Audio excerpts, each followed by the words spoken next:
Hello viewers, welcome back to my only cooking channel. একটি ভিন্নধর্মী recipe নিয়ে আপনাদের সকলের সামনে হাজির হয়ে গেলাম। সেটি হলো চকলেট সস বা চকলেট সিরাপ। বিভিন্ন ধরনের কেক বা ডেজার্ট আইটেম করতে এই চকলেট সসের অনেক বেশি প্রয়োজন। আর এই চকলেট সসটি সবসময় আমাদের হাতের কাছে থাকে না।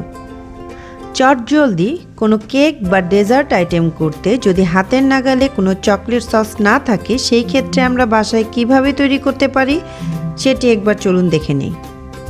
তার আগে আমার চ্যানেলটি সাবস্ক্রাইব করার অনুরোধ রইল।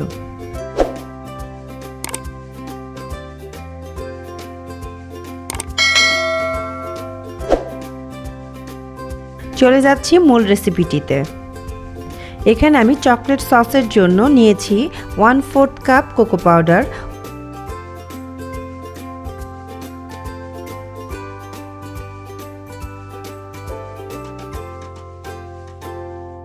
এবং 1 টেবিল চামচ ময়দা, 1/4 কাপ চিনি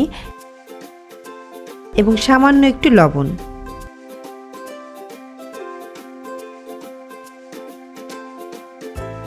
এগুলো সব উপকরণ আমি ভালো করে চেলে নিচ্ছি।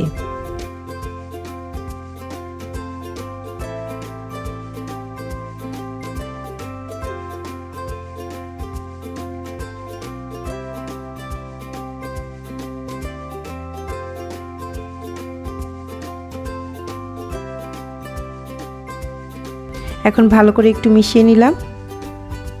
খেয়াল করতে হবে এখানে যেন কোনো লাম্পস না থাকে।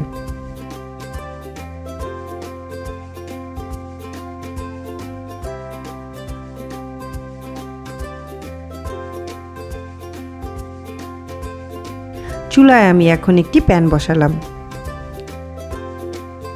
সেখানে দিয়ে দিলাম রুম টেম্পারেচারে রাখা 1 কাপ দুধ।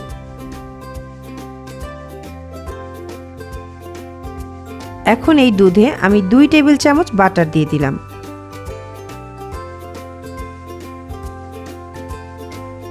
আমি এখানে চুলার আঁচটা একদম লোতে রেখেছি। বাটারটা প্রায় মেল্ট হয়ে এসছে। বাটারটা প্রায় গলে যেয়ে দুধের সাথে মিশে গিয়েছে।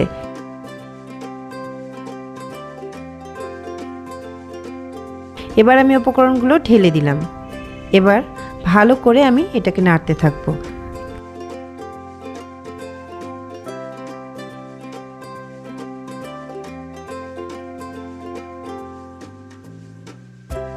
আমি ভালো করে নেড়ে নিচ্ছি।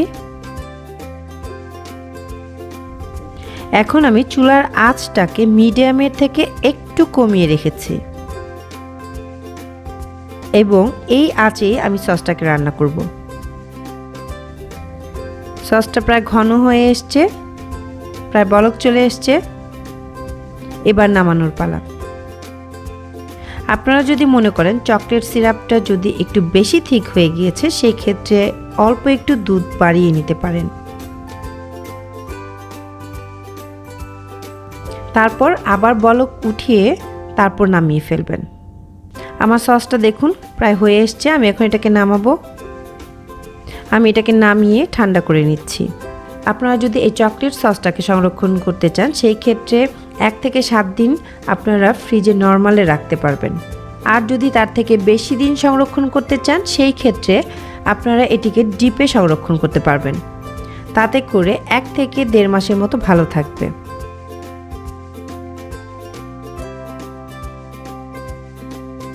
তো হয়ে গেল আমার আজকের রেসিপিটি। আশা করছি এটি আপনাদের অনেক কাজে লাগবে। রেসিপিটি যদি আপনাদের ভালো লেগে থাকে তবে সেই ক্ষেত্রে লাইক কমেন্ট দিতে ভুলবেন না। তো আজকের মতো এখানেই চলে যাচ্ছি। নেক্সটে আরও একটি রেসিপি নিয়ে হাজির হব ইনশাল্লাহ। সে পর্যন্ত সবাই ভালো থাকবেন, দোয়া করবেন আমার জন্য। আল্লাহ হাফেজ।